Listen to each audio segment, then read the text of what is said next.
ఆ! చాలా అంటే చాలా ఇంట్రెస్టింగ్ క్వెషన్ అనుకోవచ్చు ఇది. ఎందుకు అంటే కేసీఆర్ అనే మాట నిజంగా ఒక ప్రభంజనం సార్.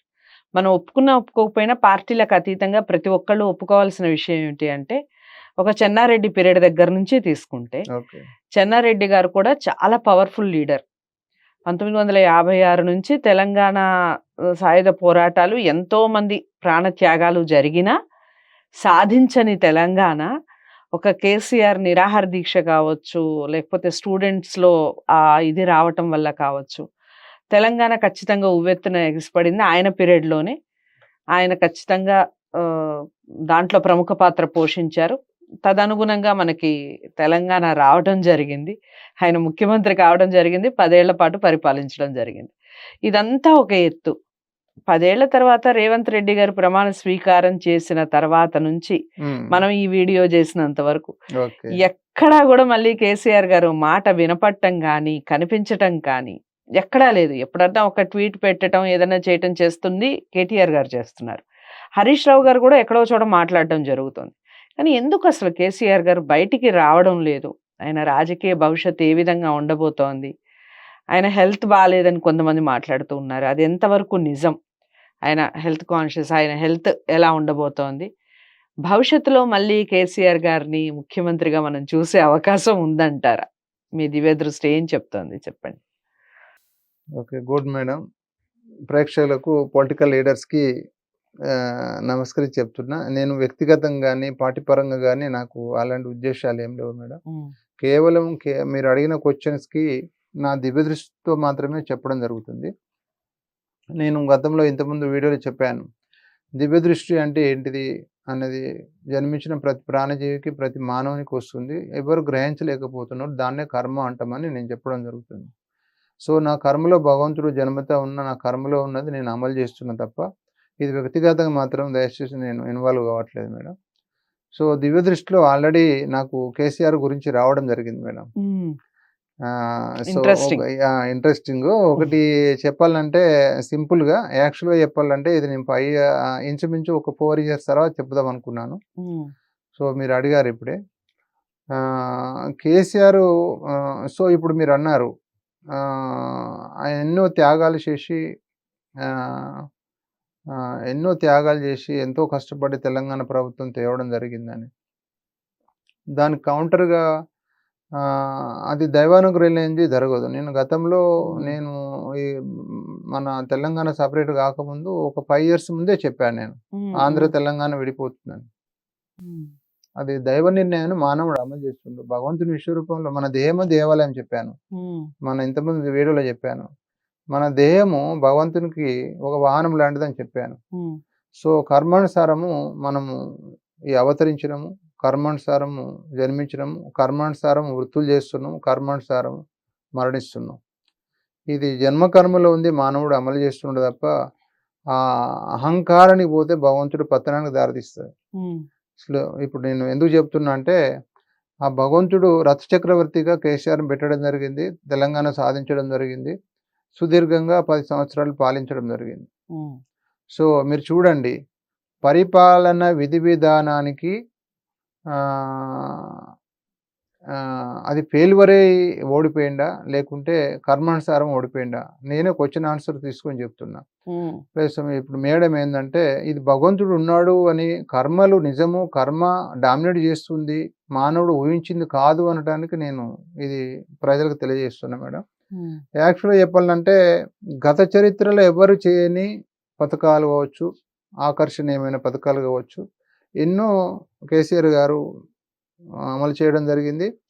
పరిపూర్ణంగా అవి సాధించడం జరిగింది. ప్లస్ మీరు చూడండి, గత చరిత్రలో ఏ సీఎం కూడా, ఏ పీఎం కూడా ఎవరు చేయలేని గుళ్ళు, గోపురాలు భగవంతుని దృష్టిలో అన్ని కూడా నిర్మించడం జరిగింది.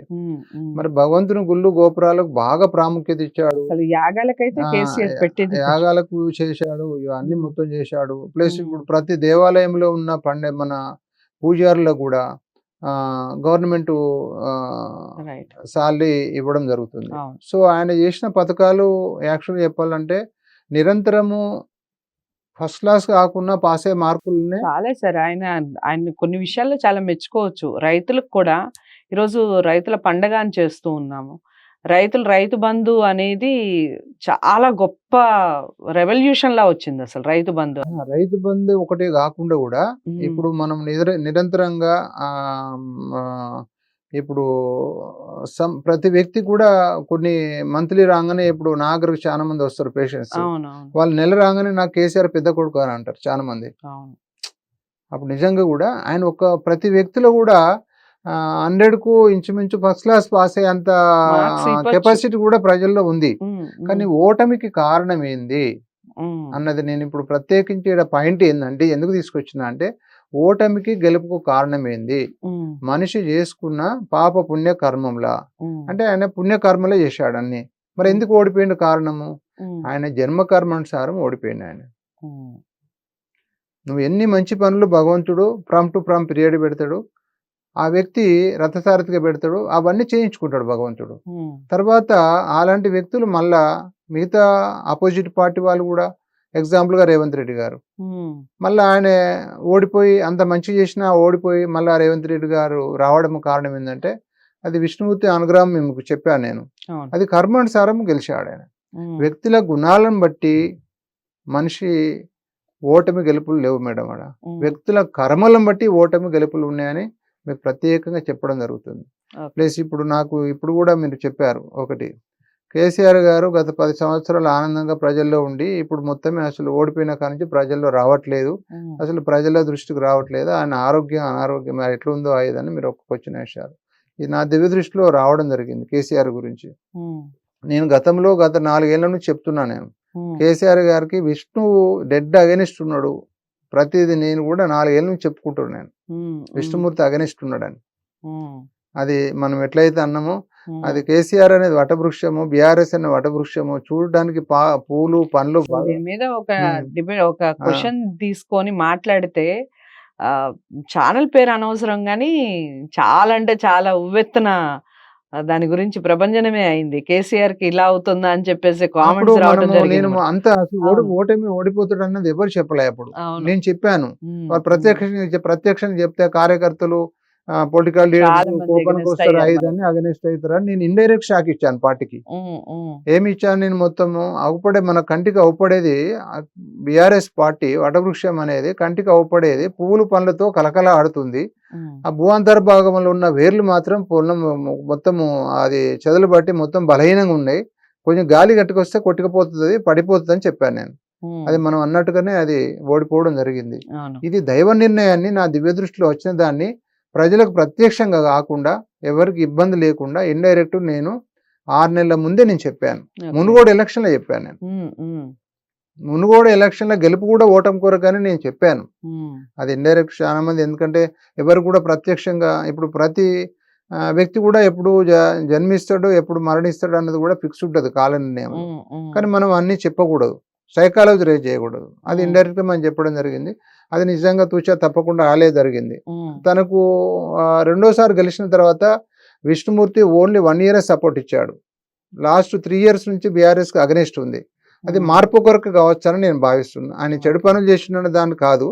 ఒక హ్మ్. మార్పు కొరకు ప్రజల్లో వ్యతిరేకత తీసుకొచ్చడానికి భగవంతుడు విష్ణుడు నువ్వు ఎంత మంచి పని చేసినా కాల నిర్ణయంలో కర్మానుసారం ఓటమిగా రాసి ఉంటే రావాలి. హ్మ్. నీకు మంచి కూడా చెడుగా అవపడుతుంది ప్రజల హ్మ్. దృష్టిలో. హ్మ్. ఇప్పుడు నిరంతరం ఓ వ్యక్తికి పరవన్నం, అరవన్నం, అమృతం పెట్టినా కూడా అది మళ్ళా రుచించదు. చట్నీ కావాలి రోజు ఇదే తింటున్నాం కదా అన్న అవునవును. పరిస్థితులు వస్తాయి. అసలు గెలుపు నుంచి నేర్చుకునే పాఠాల కన్నా ఓటమి నుంచి నేర్చుకునే ఆ! పాఠాలు అయితే ఎక్కువుంటాయి. ఇప్పుడు ఆ దృష్టిలో కేసీఆర్ గారు మొదటి నుంచి కేసీఆర్ గారు నేను చెప్పాను. భగవంతుడి హ్మ్. ముద్దుల బిడ్డ, బ్రహ్మదేవుని ముద్దుల బిడ్డ అని చెప్పాను. నేను రకరకాల కేసీఆర్ గురించి ఇదివరకు చెప్పాను. సో, ఓటమి కూడా భగవంతుడు కారణం. గెలుపుకు భగవంతుడు కారణం. ఓటమి కూడా భగవంతుడు కారణం. ఓకే. మనిషి చేసుకున్న పాపపుణ్య కర్మలు కాదు ఈడ. డామినేట్ చేసేది గెలిపించుటకు, ఓటించుట కారణము. సో, ఇప్పుడు మీరు చెప్పిన ఆ ఓటమి తర్వాత ఆయన అడ్రస్ గల్లంతు. ప్రజల్లో లేడు. ఆయన ఎలా ఉన్నాడు మీ దివ్య దృష్టి ద్వారా మీరు చెప్పమన్నారు. హ్మ్. నా దివ్య దృష్టి ద్వారా నాకు రావడం జరిగింది ఆయన గురించి. చెప్పండి. ప్రత్యేకించి నేను చెప్తున్నాను. రూలింగ్‌లో ఉన్న 10 సంవత్సరాలలో లేని ఆనందం ఇప్పుడు పడుతున్నాడు ఆయన. ఆయన ఆరోగ్య విషయంలో కావచ్చు, ఆయన మానసిక సంతోషం విషయంలో కావచ్చు, ఆయన ఇప్పుడు ఒంటరిగా ఉండొచ్చు గానీ, ఉమ్, రూలింగ్ లో లేని ఎనలేని ఎంత ఆనందపడ్డాడు కానీ ఉమ్, ఇప్పుడు స్టిల్ ఆయన ఏకంగా ఒక ఇంటిలో ఉండి ఆయన ఒకడు ఎనలేని సంతోషంగా ఉన్నాడు ఆయన. ఉమ్. ఆరోగ్యంగా కావచ్చు, మానసికంగా కావచ్చు, శారీరకంగా కావచ్చు. మళ్ళీ మనం కేసీఆర్ చూస్తాం. నేను అది ఇప్పుడు చెప్పాను. ఓకే. నేను గత 10 సంవత్సరంలో లేని రూలింగ్ లో లేని ఆనందం ఇప్పుడు పడుతున్నాడు. ఇప్పుడు ఆ ఆనందం అనేది భవిష్యత్తులో తెలుస్తుంది. రైట్. సో అదండి కేసీఆర్ గురించి. మొత్తానికి ఒక గుడ్ న్యూస్ అనే చెప్పొచ్చు. కేసీఆర్ ని అభిమానించే వాళ్ళు కానివ్వండి, కార్యకర్తలు కానివ్వండి, పార్టీ కానివ్వండి, కేసీఆర్ గారు గతంలో నిజంగా స్ట్రెస్ లోనే ఉంటారు ఎవరైనా కానీ. రూలింగ్ లో ఉన్నప్పుడు ఆ ఒత్తిడి ఉంటుంది, ఆ పని భారం ఉంటుంది. దాని నుంచి రిలాక్సేషన్ లో కానివ్వండి, లేదా ఫ్యూచర్ గురించి భవిష్యత్తు ప్రణాళికకి సంబంధించిన ఆనందంలో కానివ్వండి, ఏదైనా కానీ కేసీఆర్ గారు చాలా ఆనందంగా ఉన్నారని చెప్తున్నారు పివి రెడ్డి సార్. చూద్దాం ఫ్యూచర్లో మళ్ళీ కేసీఆర్ గారిని చూస్తామేమో, ఎలా ఉంటుందో భవిష్యత్తు. దానికి సంబంధించి కూడా వీడియో చేసే ప్రయత్నం చేస్తాను. ఈ వీడియోని లైక్ చేసి షేర్ చేయండి, ఛానల్ని సబ్స్క్రైబ్ చేసుకోండి. మరో మంచి వీడియోతో మళ్ళీ కలుద్దాం. నమస్తే.